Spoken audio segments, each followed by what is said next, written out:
Viewers আসসালামু আলাইকুম। গুপ্তদের সন্ধান ইউটিউব চ্যানেলে সবাইকে সুস্বাগতম।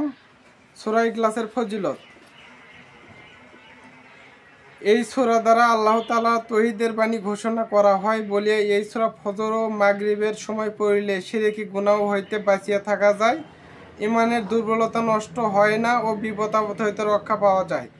কঠিন বিপদ হইতে উদ্ধার লাভের জন্য কিংবা অসাধ্য বাসনা পূর্ণ হওয়ার জন্য বিসমিল্লাহ সহ 1000 বার লিখিতে হয়। ইয়া বহু পরীক্ষিত। যে ব্যক্তি সর্বদা এই সূরা পড়িবে তাহার জন্য সর্বপ্রকার মঙ্গল হইতে থাকিবে, আল্লাহ তাআলার নেগাবান থাকিবে। ইয়া প্রত্যেক বালার দাওয়া।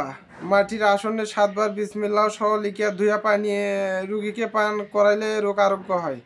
বিসমিল্লাহ সহ 313 বার লিখিলে মতলব পূর্ণ হয়। এশার নামাজের পর দাঁড়ায় 101 বার পড়লে সমস্ত গুনাহ মাফ হয়। আল্লাহর গজব বন্ধ করার জন্য ইহার প্রশস্ত উপায়।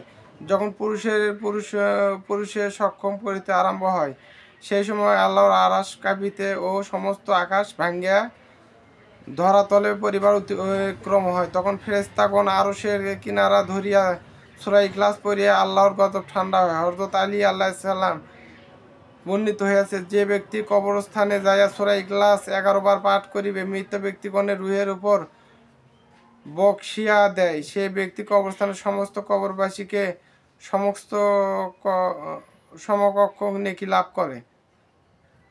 আসসালামু আলাইকুম।